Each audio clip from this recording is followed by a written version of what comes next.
Good evening, ladies and gentlemen. Today we're going to be talking a little bit more about emotional incest. We're going to be talking about the origins of the term, and we're going to be talking about some solutions.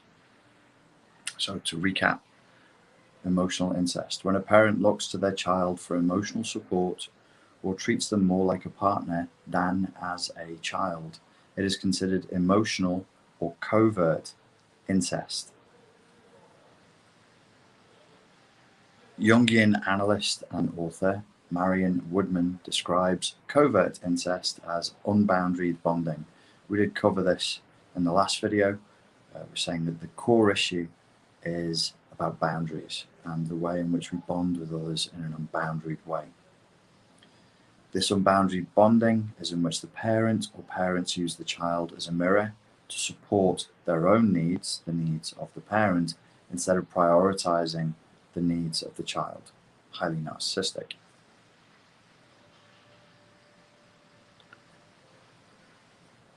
So when we're looking at this, we need to remember that the term itself was actually coined by a chap called Dr. Kenneth Adams, and the book where he spoke about covert or emotional incest has a great title. The title is Silently Seduced: When Parents Make Their Children Partners, Understanding Covert Incest. Silently seduced when parents make their children partners. So, as we mentioned in the last video, there can be no consent here. So there is a kind of seduction or coercion. Obviously, with no consent, you're in a situation where the child cannot consent.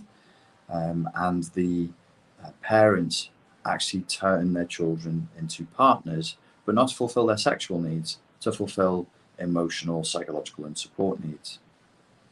The synopsis for the book is good. You can look this one up. It reads as follows: Did you have a parent whose love for you felt more confining than freeing, more demanding than giving, more intrusive than nurturing? Well, people who identify as the children of narcissistic parents probably find that question somewhat amusing. It would probably invoke something of a wry smile. Did you have a parent whose love for you felt more confining than freeing? Yes. More intrusive than nurturing? Yes. Did you feel trapped in a psychological marriage with this parent? If so, you may be a victim of covert incest. Identification of this kind of incest is difficult, since covert incest victims often feel idealized and privileged. Oh dear. Here we can see the very clear and obvious link with the development of narcissism in childhood. Because when the parent is doing the silent seduction and coercing the child to fulfill that role, it's not done without reward. Of course, a child who has no boundaries of their own would feel privileged, would feel special if they were being offered access to special information and being offered a special status and being treated as an adult. Indeed, this is one of the difficult things to deal with when you're looking at actual physical incest, or indeed any kind of sexual abuse in childhood. The children can feel special, they can feel privileged. So just a little, I'm not going to linger on that, I'll come back to it later, but a nod and a little placeholder wink just to say, okay, where does this fit into the development of narcissistic personality disorder? Highly likely that people who develop NPD are raised in an environment where emotional incest comes as standard. Back to the synopsis, in Silently Seduced, Dr. Adams, through illustrative case examples and perceptive insight, provides covert incest victims a framework to understand what happened to them, how their lives and relationships continue to be affected, and how to begin the process of recovery. So let's very quickly get into recovery. What would I recommend for people who want to move past this, who want to find solutions? As I've just said, emotional incest is the type of trauma and the kind of abuse that could actually induce full-blown narcissistic personality disorder in somebody, because it's global in terms of the personality. It affects the child at every level. Every part of their personality will be tainted with this poison. And furthermore, the type of abuse splits the child, because they'll feel on the one hand crushed and like they're not lovable just as who they are as children, and on the other hand they'll feel suppressed, oppressed, crushed, and they'll also feel lifted up and elevated, which creates the split. You might have heard me say I have an idea for a model for the development of narcissistic personality disorder that I was calling the two-pillar frame. Narcissists need to be raised between two pillars. A false dichotomy, so they need parents who are engaged in black and white thinking, splitting, idealization, and devaluation simultaneously. Very confusing for the child, highly traumatic, in which the parent is sending a message that they are both sent from heaven and sent from hell. They are both angel and demon as one, depending on the narcissistic parent's mood on that day.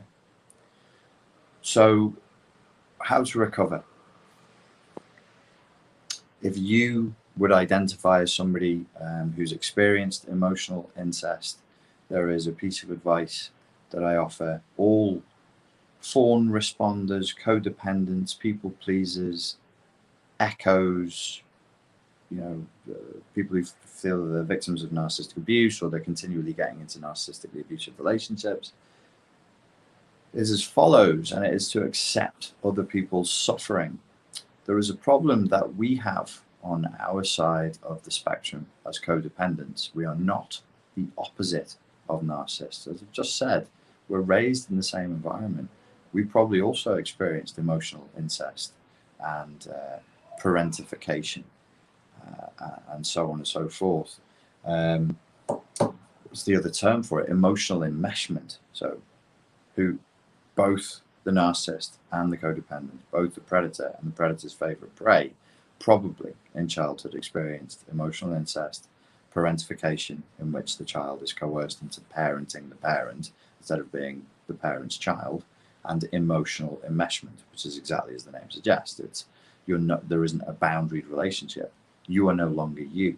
You become a limb. You become ingested by the parent, and you become sort of a mutated part of them.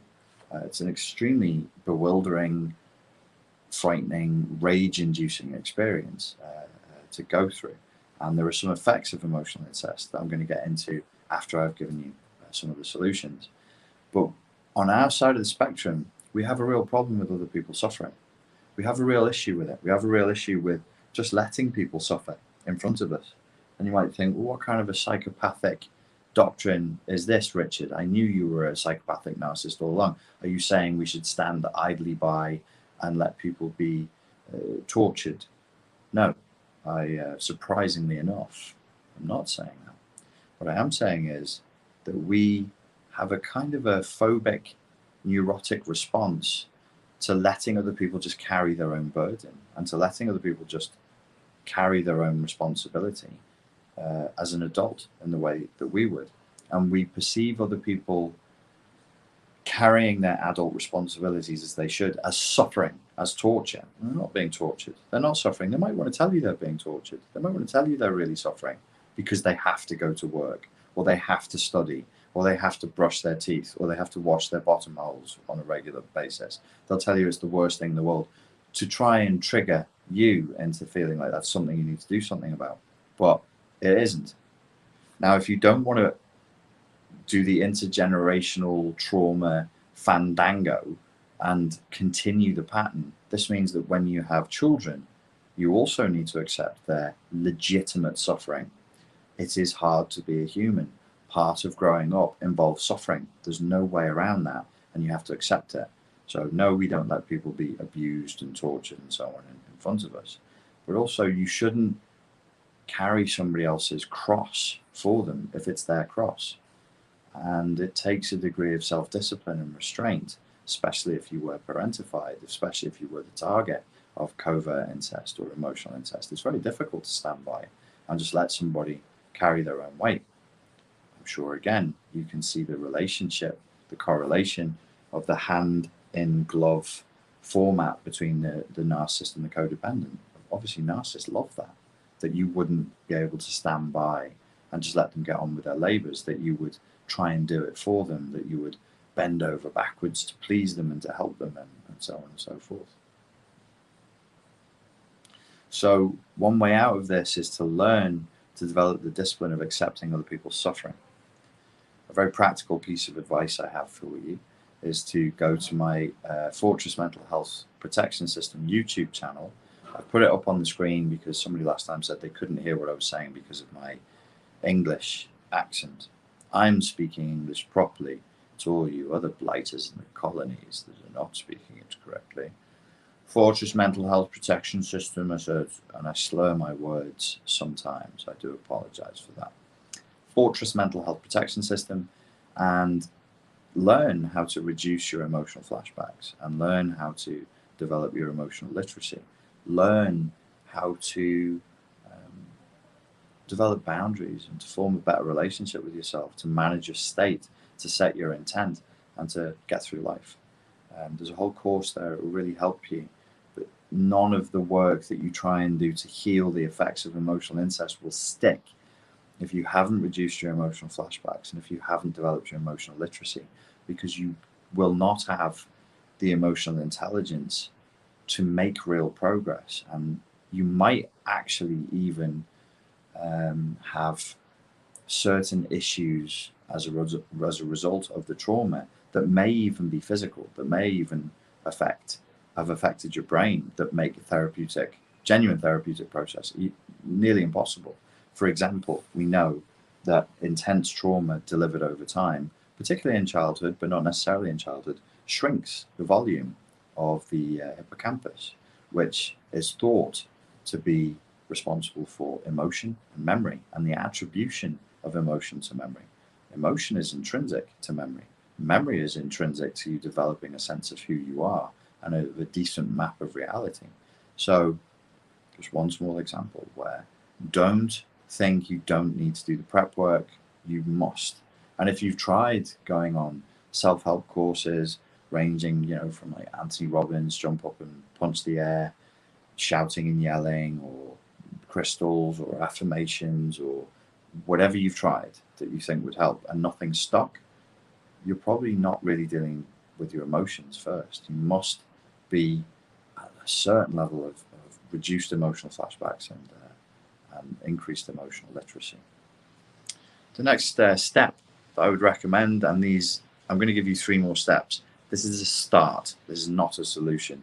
But if you actually follow what I'm saying, you will see improvements. I would suggest that you take the time to identify the patterns from childhood with clarity and precision. You can work through this with a counselor, coach, or a therapist. You can show them this video. There's nothing that would offend mainstream psychologists, counselors, and therapists. They'll be like, yeah, that's fine.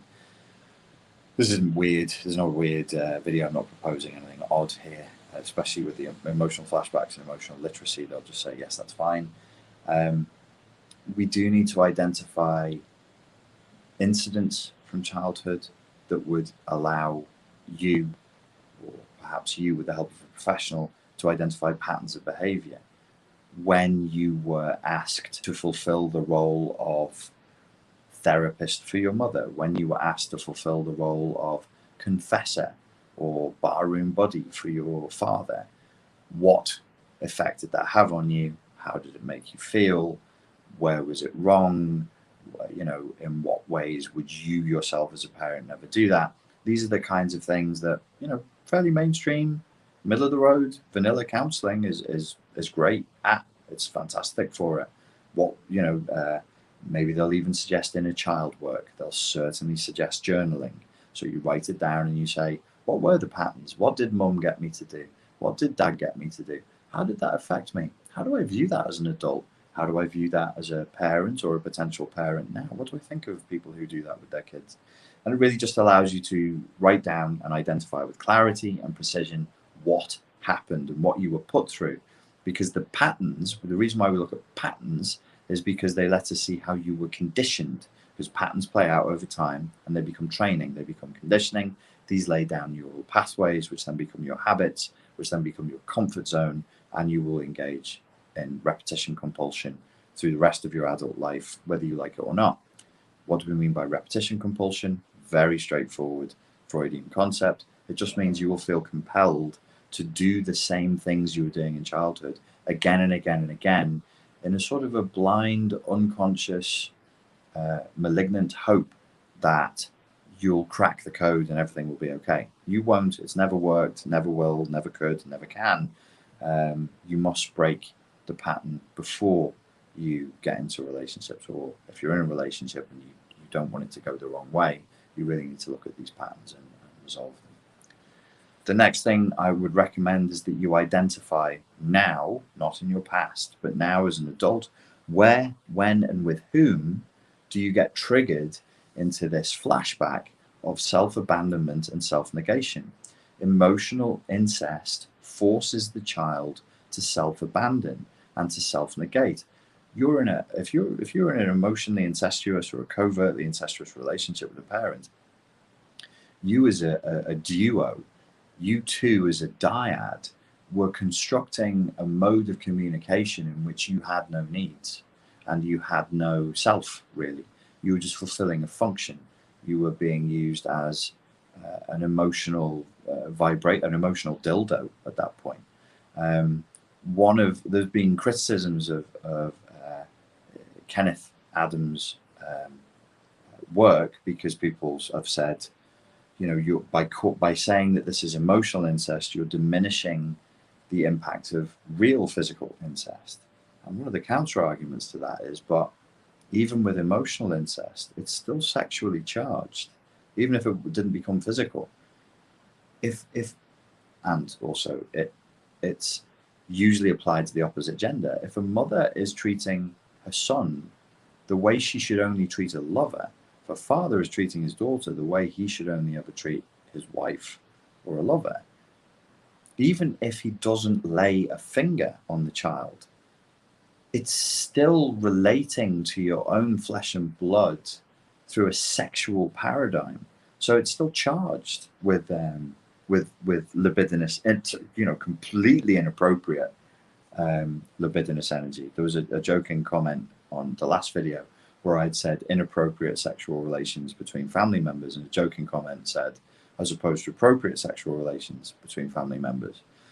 It's an awkward subject. I won't get into it here, but those of you who have time for Freud, Jung, and Adler, and psychoanalytic theory in general, will know that actually there are appropriate sexual relationships between family members.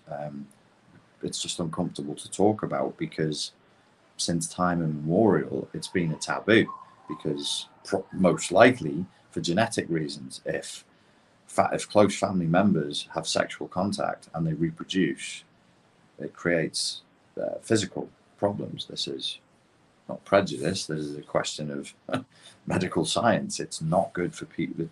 Genetic diversity tends to breed healthy children. A lack of genetic diversity tends to breed mutations and deformities.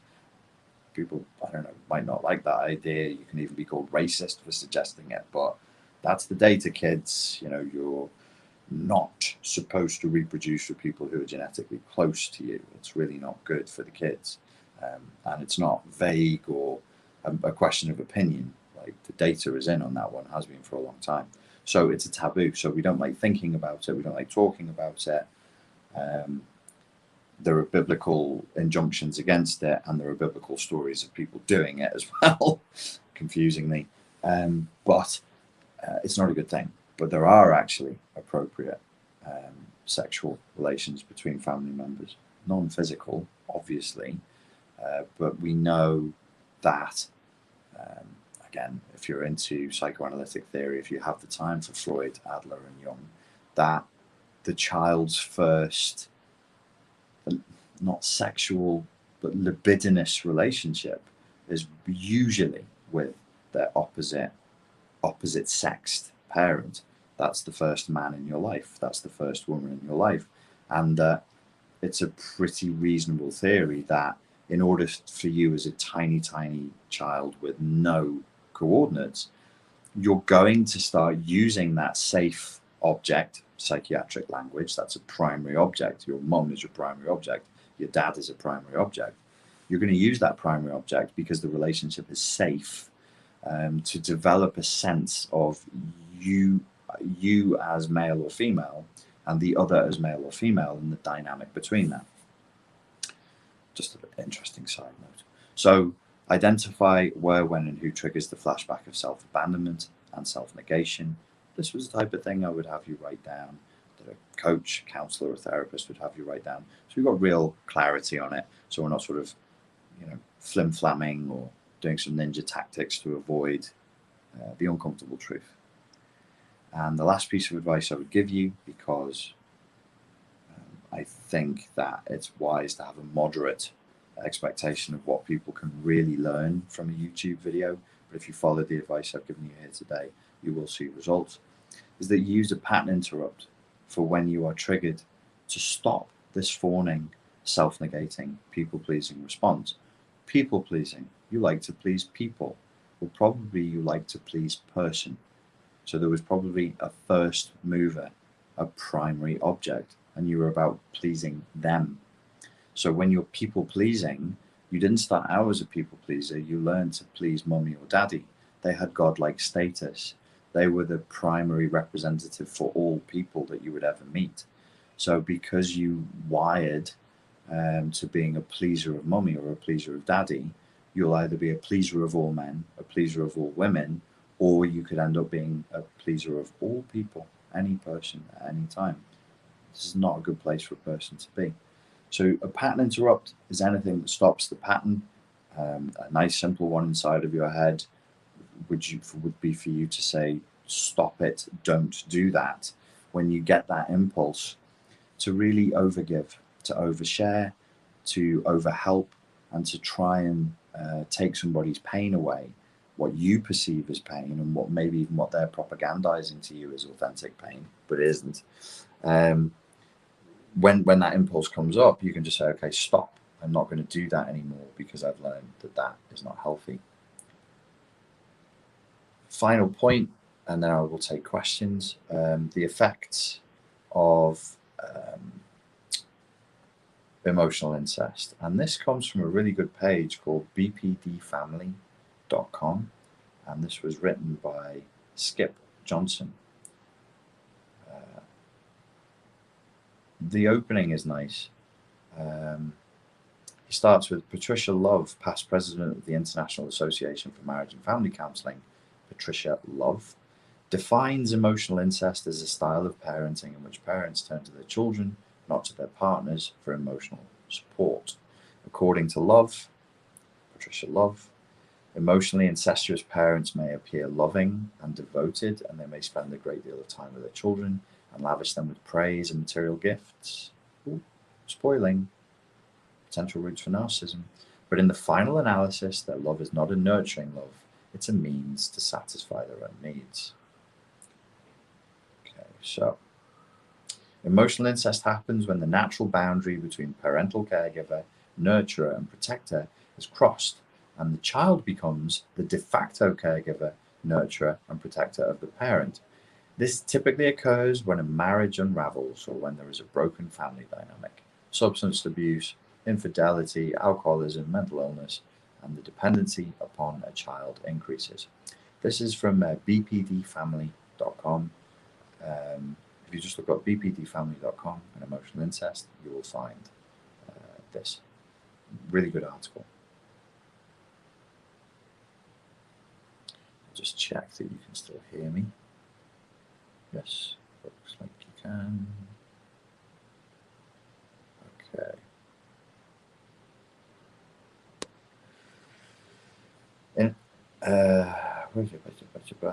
Okay.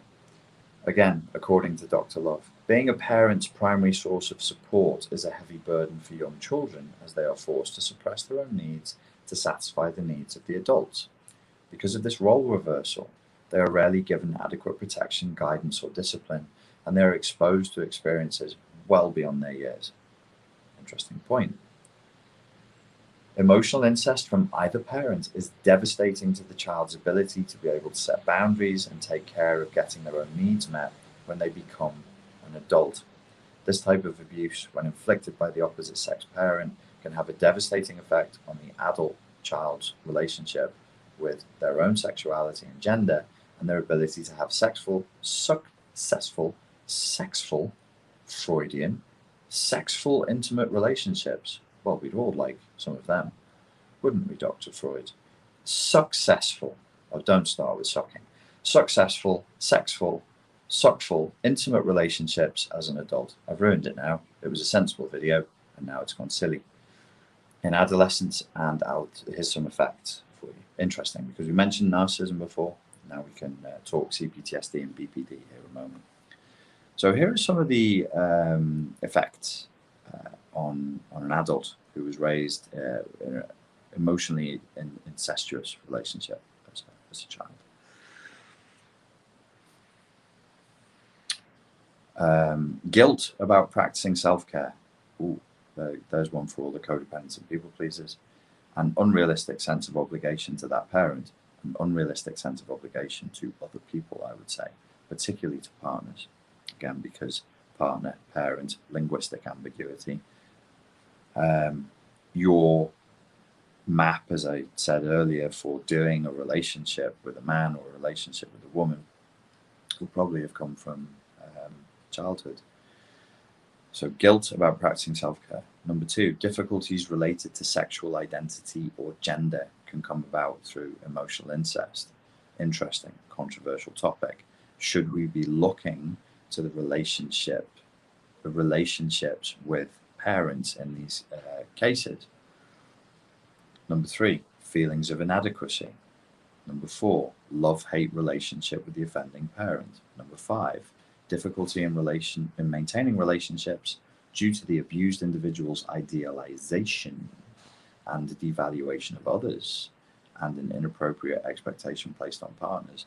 This would be an interesting thing to know for the people who regularly watch my channel, perhaps who have, quite pronounced CPTSD symptoms, some people who say they think that they're borderline.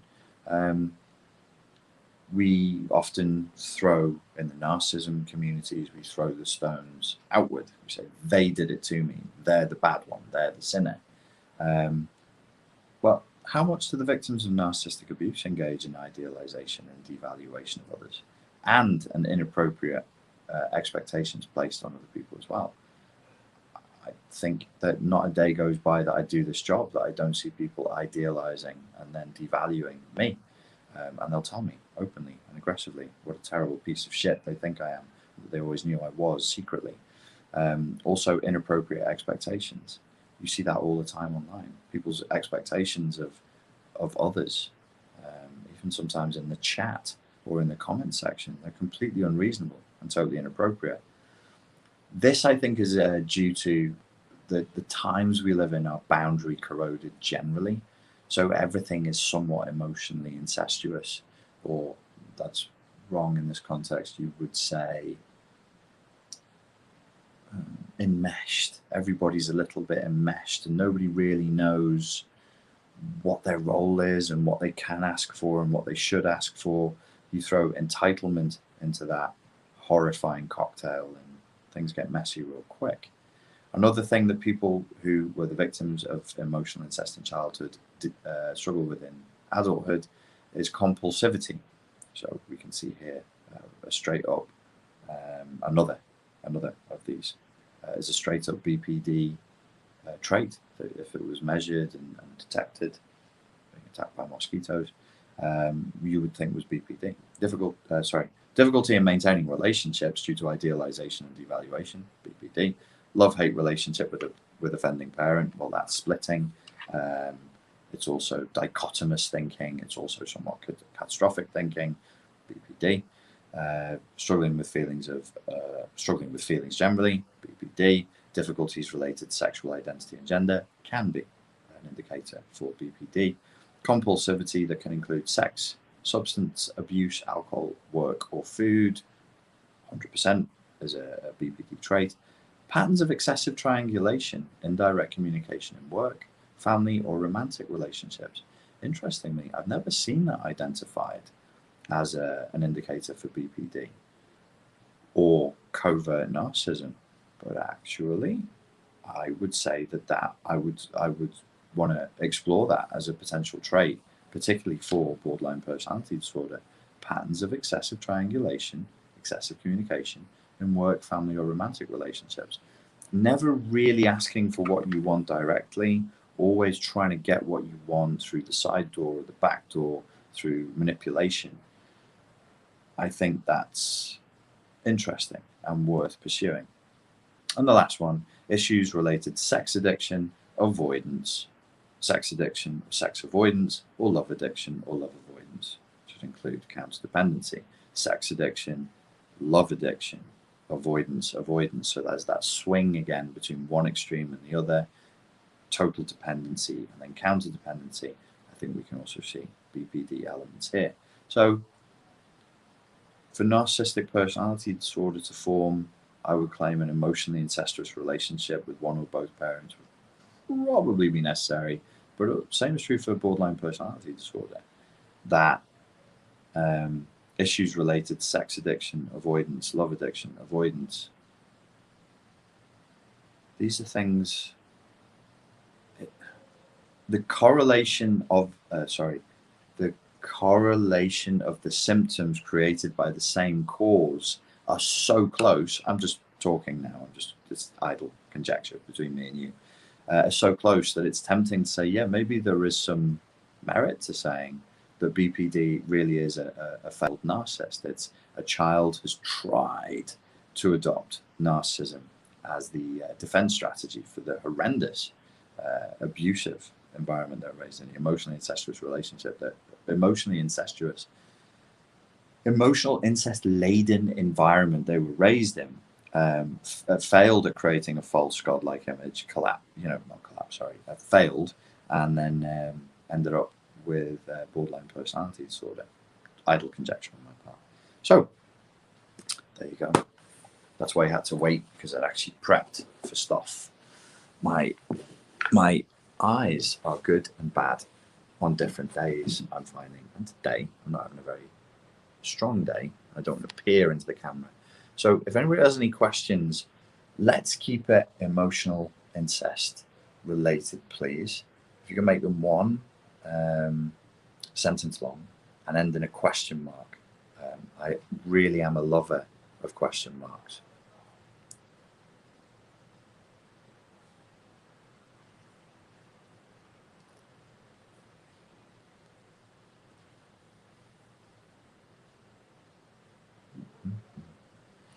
GC the lion. If the devaluation process steals, breaks down, and destroys the identity in a narcissistic relationship, what would a valuation process look like that reclaims what is lost? I understand narcissists steal and destroy personalities. My question is, how do I get myself back? I have a course for overcoming codependency that just focuses on attempting to answer that question. It's actually called Summoning the Self, because the self has been, I don't think they stole what was yours. I think that you hid the treasure of what was yours, of who you are. And it's so hidden, and it's been hidden for so long that you've kind of forgotten where you hid it. So in order to, excuse you, God damn you, in order to get it back, we have to resummon the self that's run off to hide. Richard, thank you for your work. What's the difference between people pleasing and compassion? There's almost no similarities, almost none. People pleasing is a neurotic, cowardly, emotional flashback driven drive to avoid conflict. Compassion is not.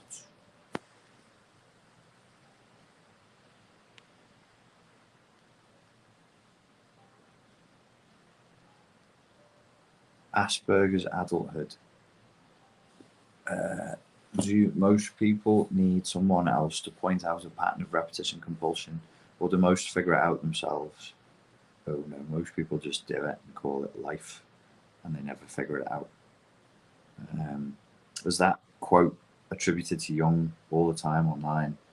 If you fail to make the unconscious conscious, what is it?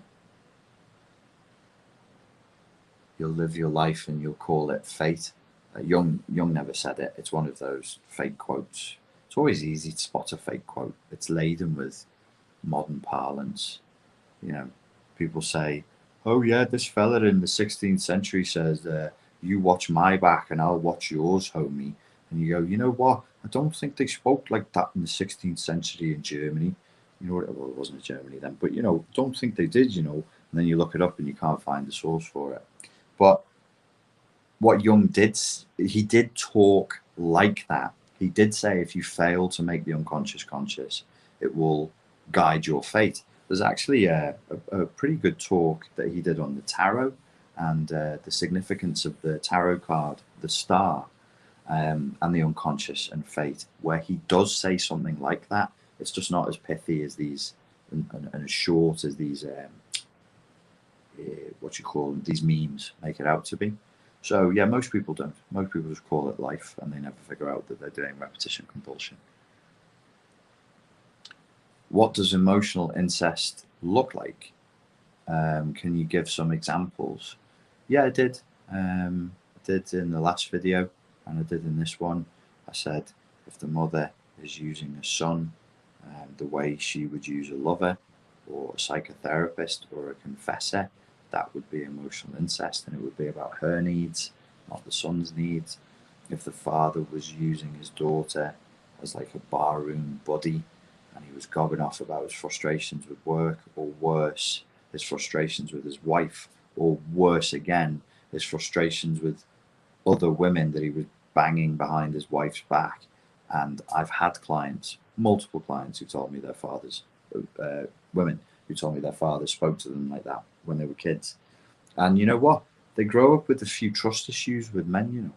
It's weird, that, isn't it?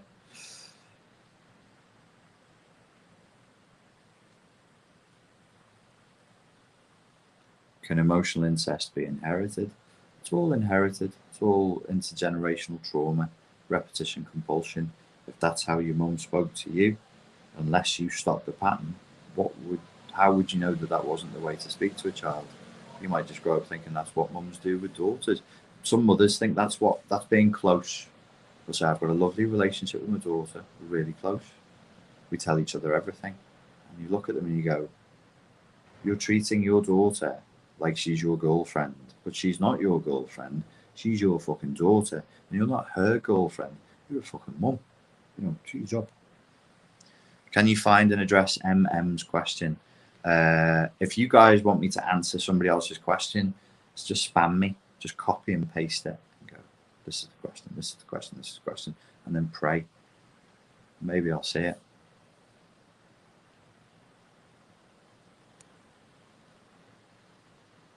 Chantal de Brion says, why are you on so damn late? It's not late where I am. It's 8 o'clock at night here.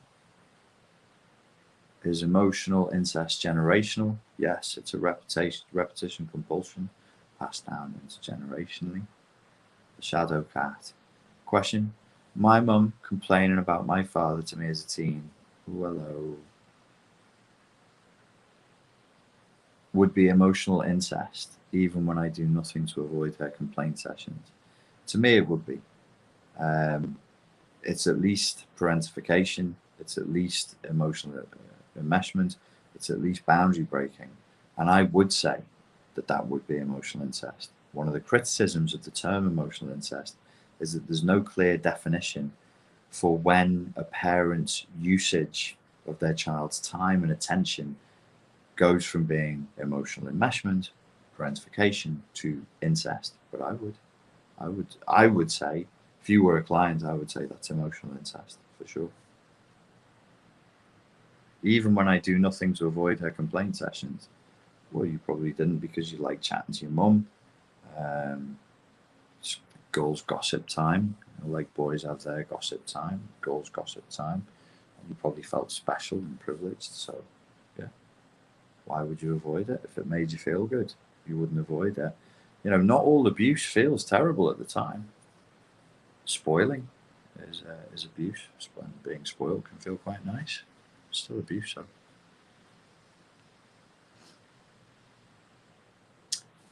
Actually, says, could there be a form of emotional incest linked to a child's fancy of bonding with the mother to replace missing divorced partner? Why would a child have a divorced partner? What? In other words, would it be possible that a child experienced the wish for enmeshment as being a form of emotional incest, resulting in similar consequences later? It was the missing partner. Are you saying the child wants emotional incest with the mother because the dad's not around, and that's the divorced partner? I don't know who the divorced partner is here. No, a child can't wish for emotional incest. That's not possible for a child to wish that. Listen, we got to be careful here. What I'm not saying is that a child wouldn't enjoy the privileged relationship, but the child's not capable of understanding emotional incest, so they can't want it. So that's why there can be no consent. They don't even know what it is. They don't know that there's, like, as children, we didn't know that was inappropriate. You can't sit there aged 8 going, I don't think my dad should be telling me this. I don't think my mum should be talking about this and this and this subject in front of me in this way. It's just, that's what your dad said. That's what your mum said. You don't know any different. For you, that's normal. That's automatic hypernormalization because, well, there's no need for hypernormalization because there's no boundaries to break down. It's just whatever happens is normal. Whatever happens is your normal. So, yeah.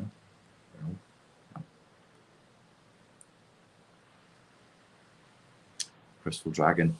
Not all abuse feels terrible at the time. That's a light bulb moment for me. It's still boundary breaking, even if mum is saying how happy it is to have a sounding board. Yeah, I mean, you love your mum. You want to be close to your mum. It's a biological impulse. She wants to talk. But it's on her to have the discipline to talk to somebody else and not you. Obviously, you'd sit there and listen because you love your mum. But it's just not appropriate. But I'm glad that helped.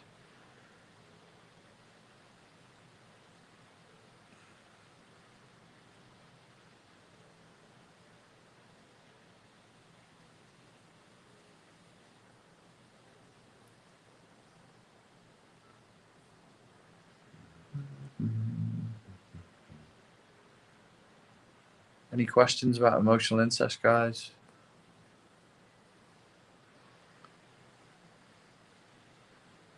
Emotional incest questions, please. When you make coffee, do you put the milk in first or last? If I heard right, can you please speak more on not all abuse feels bad at the time? Yeah, well, I think the simplest and quickest way for me to cover that is to say spoiling a child is abuse. Being spoiled doesn't hurt, but it is abuse. You shouldn't spoil children because when you spoil them, they become spoiled. And spoiled, is what we used to say about food that had gone rotten. You can't eat that food. It's spoiled. It's corrupted. It's degenerated. It's rotten. It's bad for you. It'll poison you. So, yeah, not all abuse will feel bad at the time. Don't really want to get into the sexual stuff, but if you've ever worked with people who are the victims of childhood sexual abuse, I've not worked with many, or read the books about it.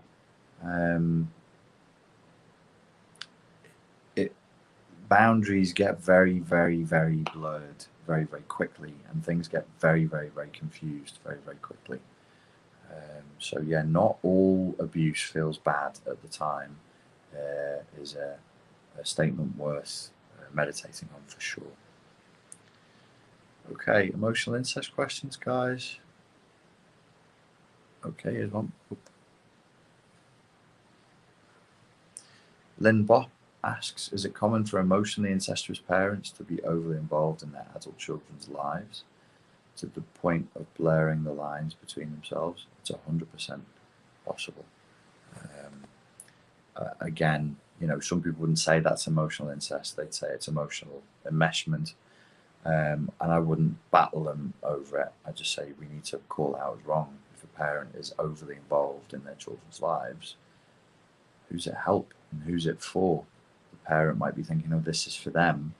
We'd have to ask the question, is it really, or is it for you because you feel lonely? Is it possible to train a parent out of emotional incest? No. Not as the child. No, I don't think so.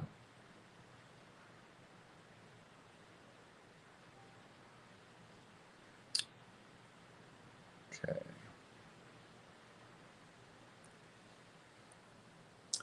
Jess asks, how is being spoiled abuse exactly?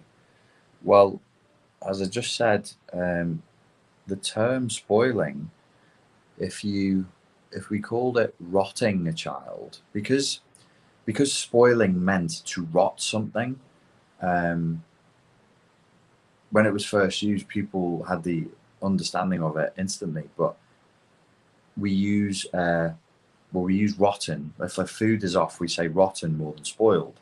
So then spoiled became just what you did to kids.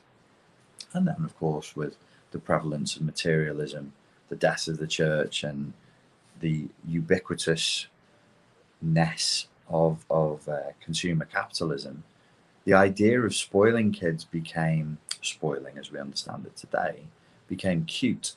It's something that you do that's loving. You overindulge the children, and it's loving and it's cute and it's okay. And we've lost the sense that it's rotting them. So we shouldn't say spoiling anymore. We say you're rotting those children. And then you'd be reminded that you're not doing anything good. So if I told you you were rotting children, you would understand it was abuse straight away. What is spoiling? You know, if you overindulge children, then you give them too much, or you stick them on a pedestal and tell them that everything they do is wonderful, or these are the things that are required for it to be spoiling, for it to be rotting. Overindulgence, no boundaries, never saying no, always saying yes, telling the kids that they're great, never telling them to shut up, never telling them that their behavior is wrong, telling them that they're special, telling them that they can be, do, and have anything and everything they dream of in their lives. Overindulging them financially, materialistically, not compelling them or encouraging them to be strong, and to carry their own burdens and responsibility in life, turning them into snowflakes, basically. This is all abuse, because you're weakening that person, you're weakening that child. I have to do it with clients. Obviously, sometimes I want to help clients more, especially because I have my own codependency and people-pleasing issues, and I have to have a word with myself and be like, okay, do you want clients who are pliant, submissive, and obedient, or would you like clients and people who are following you who are strong and independent and individuated and have the capacity to walk away, not depending on you or people like you? And I'm like, well, I'll take the second one, please. And at that point, I have to stop myself and go, okay, stop. Hope that helps, Jess. Don't give too much. So it's really not good.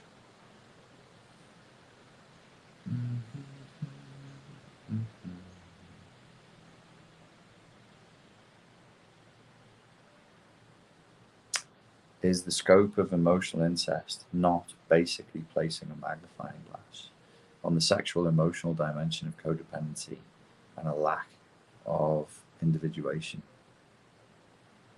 Is the scope of emotional incest, you mean the range, the spectrum of emotional incest, placing a magnifying glass on the sexual dimension of codependency?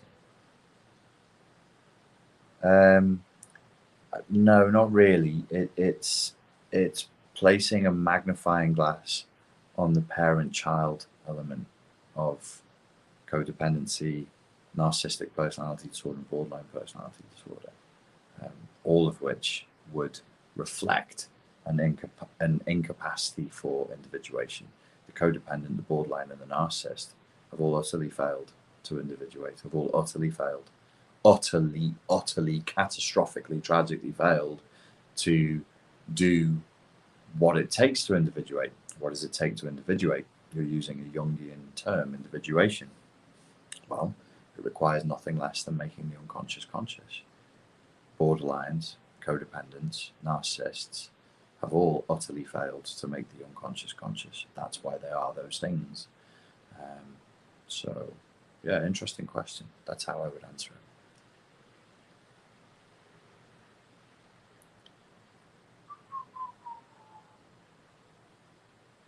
Would an adult sibling asking a child who's their sibling, I presume, to scratch their back, clean their room, and do things for them be considered emotional incest?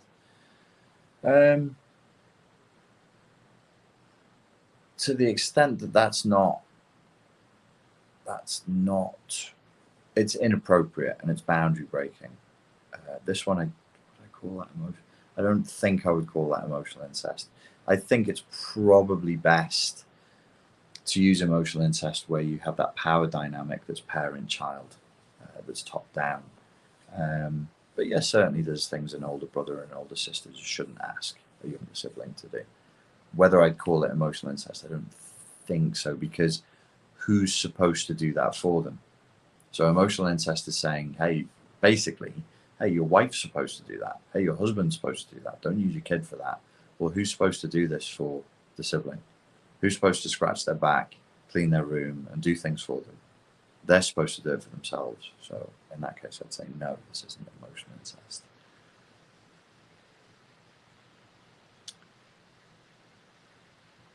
Could parental alienation be emotional incest? Jamie, could you rephrase that as a full question? Could parental alienation emotional incest? If you rephrase that as a question, I'll try and answer it. Southern Soul asks, is emotional incest one of the main contributors of BPD? I don't know. I would suspect it's a really key factor in the development of NPD and BPD, for sure.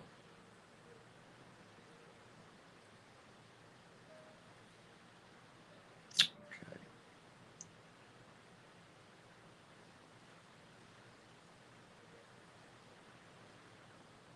There's a mother walking around their daughters naked for an hour or so a day with no sexual energy, emotional incest. No, but it is gross.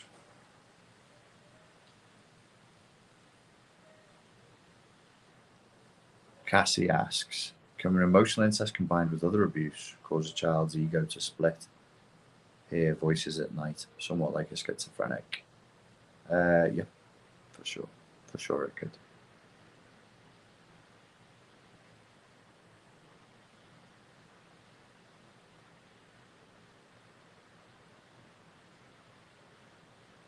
Is an indirect but immediate relative also define the definition as well? Yeah. If they're older, in a position of authority, and they're using a younger family member for something that would be more appropriately the role of a partner, then yes.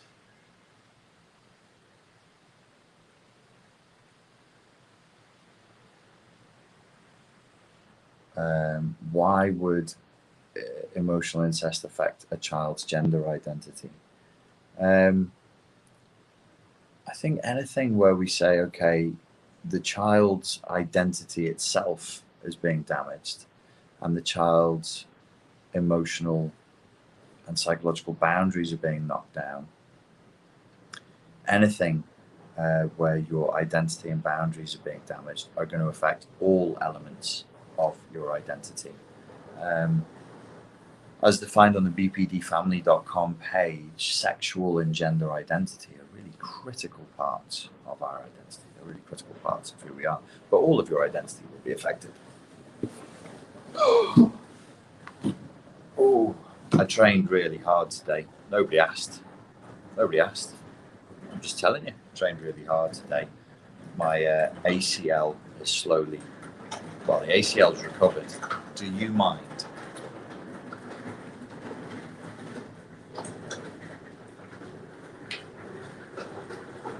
Doesn't care.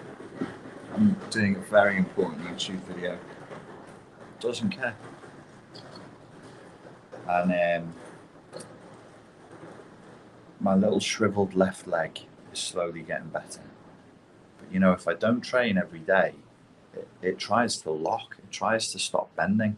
Seriously, 24 to 36 hours, and it tries to lock up again. I had the surgery in February, so we're 11 months out of the surgery.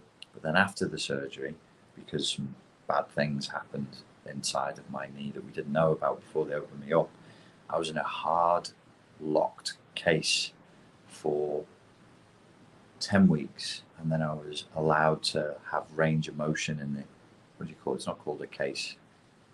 The splint on my leg. It's like a bionic torture device. It was a little prison. It was a little leg prison, and they let me have more and more range of movement.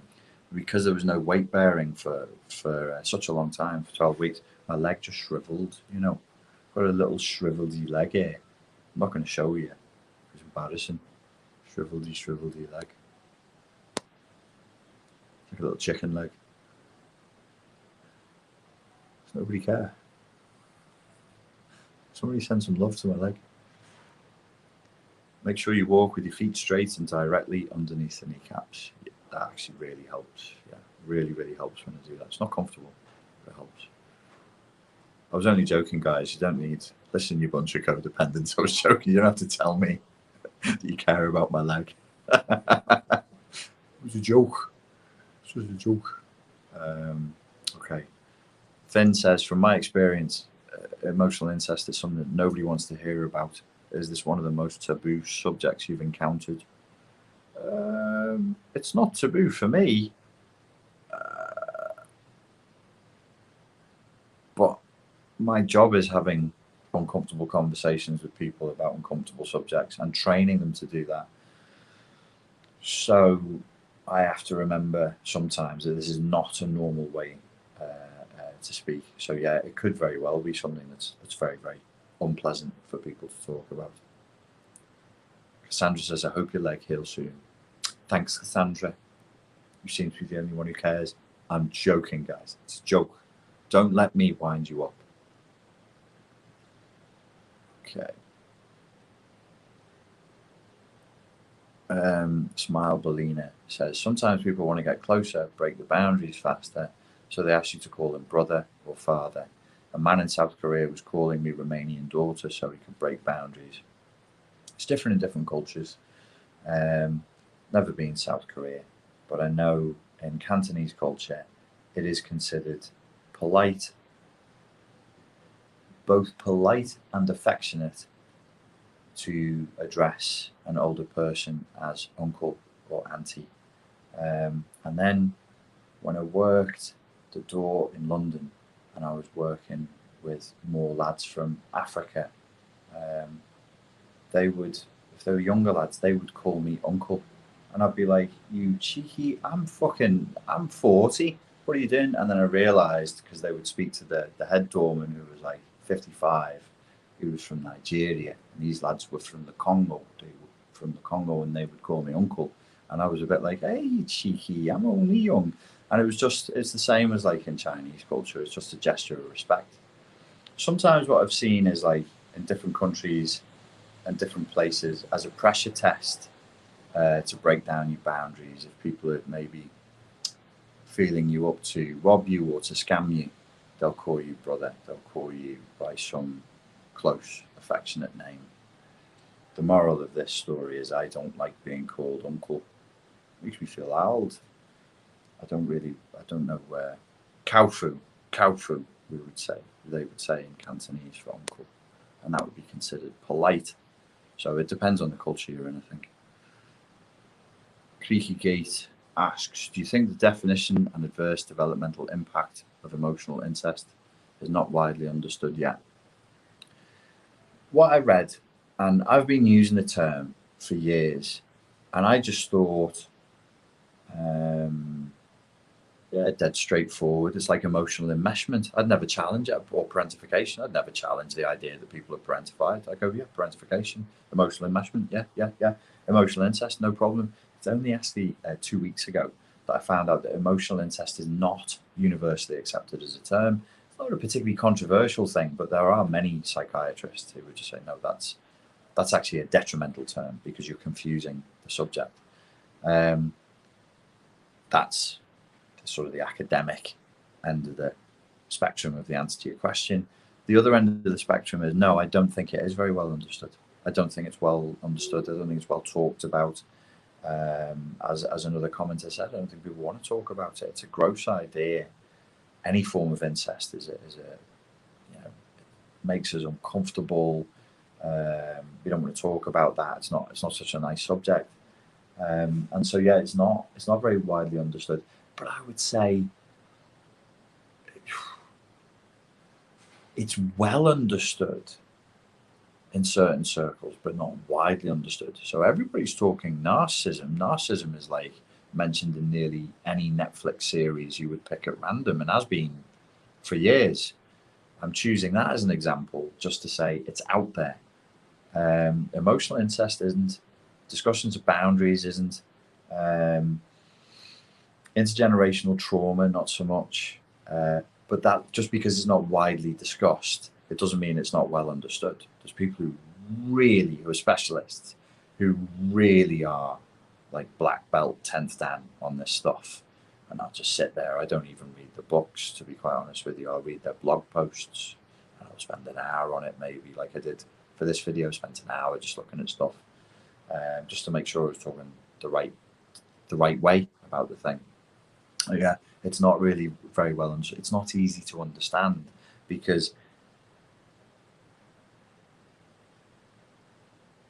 if you're a psychotherapist and you're doing research as well, and you want to understand this, and you speak to 100 people who would identify as being the victims of emotional incest, all you can get is their anecdotal evidence, their story of what they experienced. There's no scar tissue that we can measure. There's no like measurements that we can take for it. We can only get reported stories, that's psychology for you. So, but I do think we need to talk about it more. Soz says, warm regards from Brazil. Muito obrigado e bem-vindo to my video.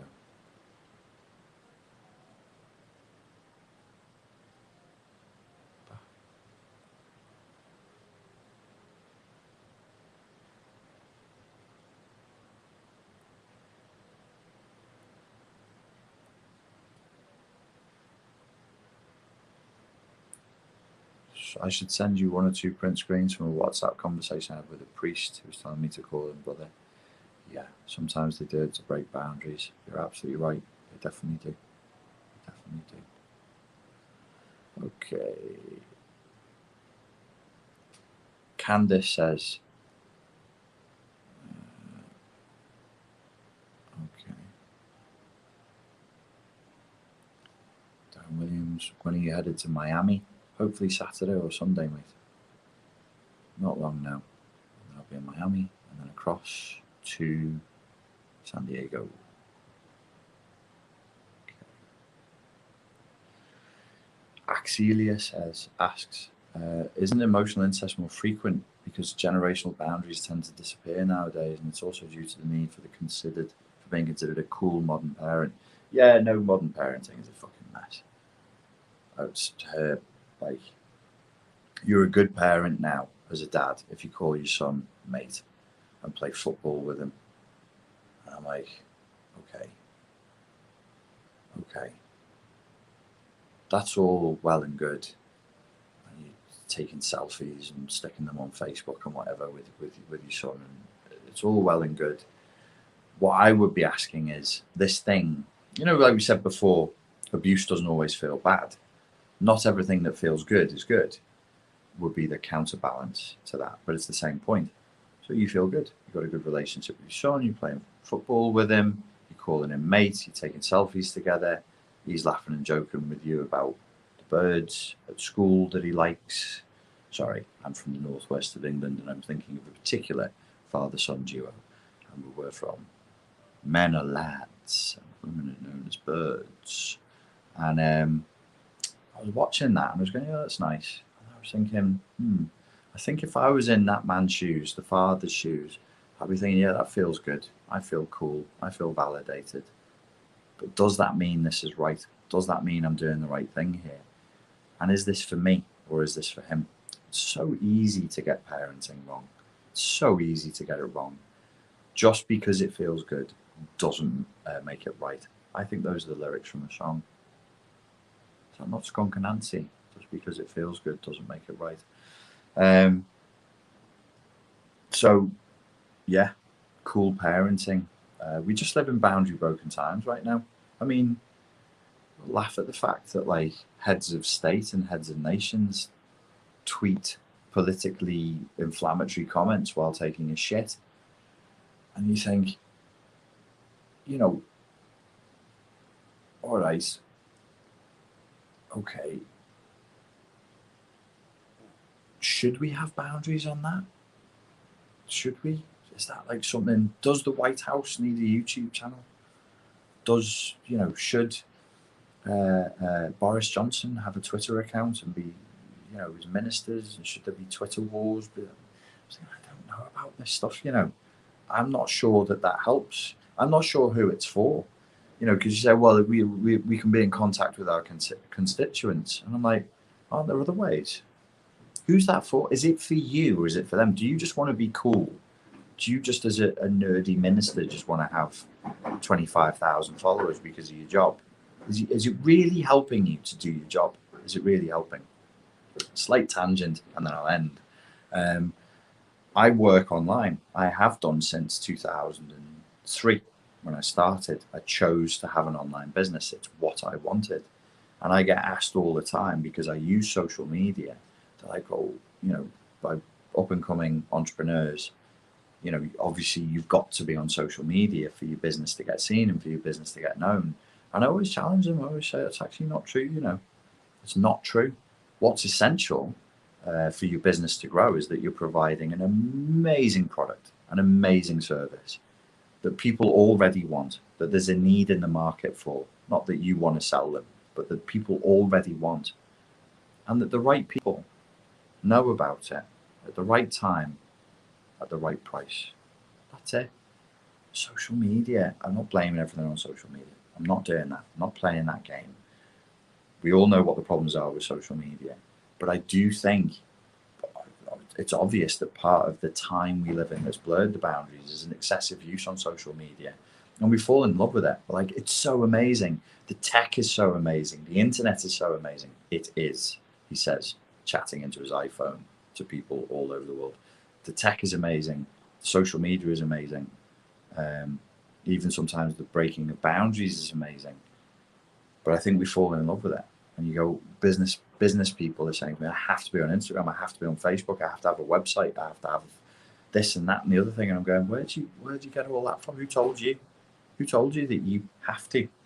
If you can tell me why you need it, I'll listen to you. Bringing it back to emotional incest, that is setting a boundary. That's saying, well, why are you doing that?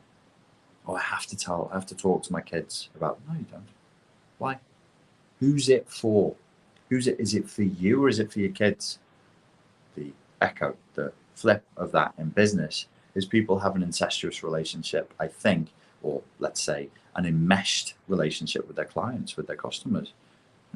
I find myself, when people ask me for business advice, I always say to them, you won't like it because I am the destroyer of dreams. If you want real business advice, I always say to people, it's not about you. Nobody gives a shit about you. Not really. They might do in time if they fall in love with your product or your service. They'll be like, who makes this delicious barbecue sauce? Let me hear about his interesting childhood and what kind of country music he listens to. Maybe they will. But it's actually not about you. It's only ever about your customers. It's only ever about what they want and the service or the product that you're delivering or not delivering. Beautiful. Beautiful. Pure.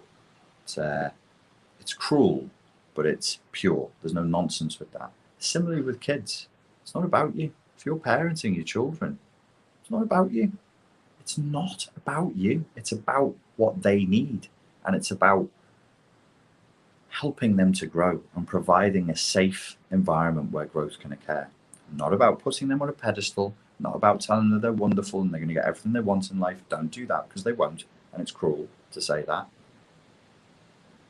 But to actually think, what does this small growing entity need to grow up strong and with good boundaries? Do they need me taking selfies with them and posting them on Facebook and calling them mate? Maybe they do, in which case, great, do it. Maybe they don't. Maybe that's not about them. Maybe that's about me being a cool dad and wanting to feel good. And that's not a good basis for raising a child. Ladies and gentlemen, thank you very much for your time and your attention on that one, as always. It's been an absolute pleasure, and I look forward to speaking to you all again very, very soon. Cheers.